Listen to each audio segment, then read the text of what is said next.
This session is about the American experience.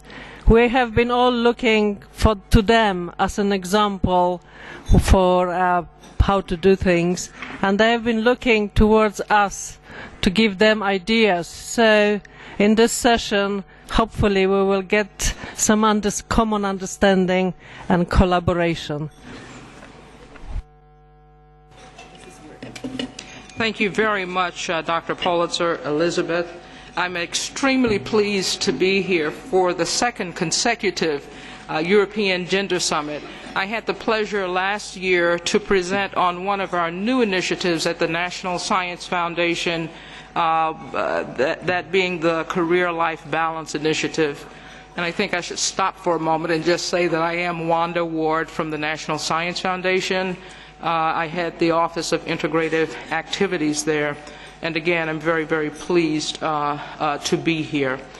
We see this as a very compelling time. As one of the previous speakers mentioned, we must maintain optimism and not be weary in well-doing, if you will. I certainly want to acknowledge Dr. Pulitzer and other organizers, the many other dignitaries who've been here, and as I understand, more than 30 countries represented. We're excited to be here to share with you a few of the very important efforts underway in the U.S. through our panel entitled Advancing Science and Innovation Through Inclusion, the Gender Factor. We plan to leave ample time for engagement with you during general discussion from our two panelists today. Let me first acknowledge other members of our team, Dr. Kelly Mack, who until just recently was the Senior Program Director of the Advanced Program at the National Science Foundation.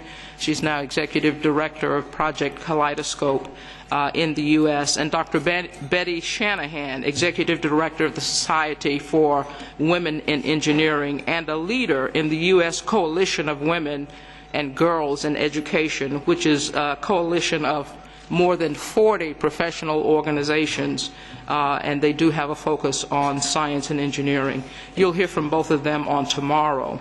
Let me say that these gatherings, this being the second European Gender Summit, has been so impactful to us in the U.S., the gathering of researchers, policy makers, and practitioner leaders.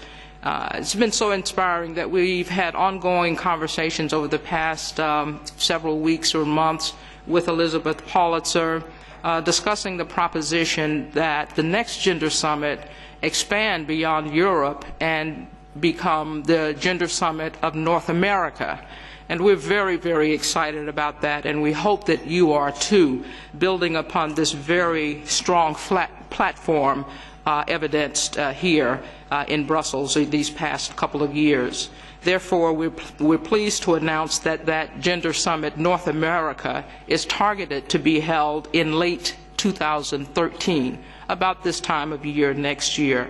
And we've been working, as I said, very closely in early planning with Elizabeth and her colleagues, and we're also seeking appropriate ways to align this effort to the Global Research Council that Dr. Suresh just mentioned in his remarks a few moments ago.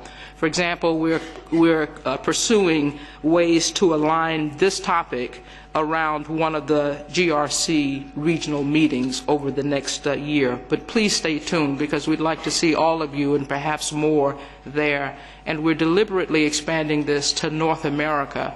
We've had preliminary conversations with some of our counterparts in Canada, and so we will certainly, it'll be beyond a U.S. focus alone. So stay tuned to that, and we'll keep you apprised.